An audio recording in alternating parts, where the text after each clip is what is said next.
So now we want to return to some of the early themes of the course, and let's return to what it means to think systemically. The very first textbook chapter that you read defined the international system as a complex global aggregation of people, organizations, ideas, rules, and natural resources. This system connects the interests and actions of governments, multinational corporations, political activists, and individuals like you and me. These connections create a situation of strategic interdependence among these actors. This interdependence of decision-making renders our choices and interests dependent on what others living all around the world do.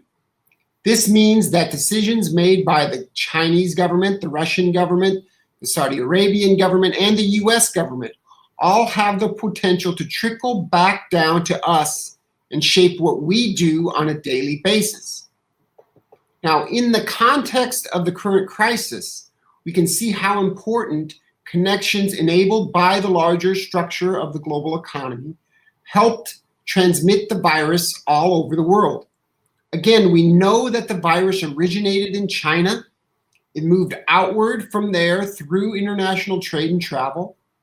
Public health officials now believe that the outbreaks on the West Coast here in the United States were seeded by travels from China. However, they also believe that the outbreaks on the East Coast were probably seeded by travel from Europe, specifically Italy. This means that our current situation of social distancing and nationwide lockdown was partly produced by this network of economic connections that the world has depended on for centuries.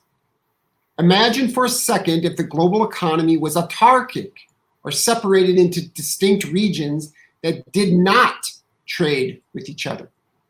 In this condition, the outbreak would have likely been contained to China.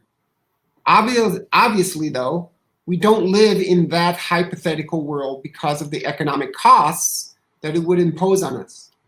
But this crisis illustrates a deeper vulnerability created by a global economy that relies on international trade and rapid travel to generate significant productivity gains.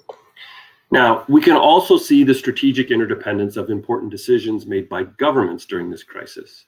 The inability of the Chinese government to contain the outbreak that originated in Wuhan created new constraints on the governments of the United States, Italy, the United Kingdom, all throughout the world. All of these governments must face a new set of policy challenges, such as how to manage an economic recovery in light of a public health crisis. In this way, the actions of governments all depend on each other. Most importantly, the failure of all governments to contain this public health crisis has trickled down and affected our daily lives.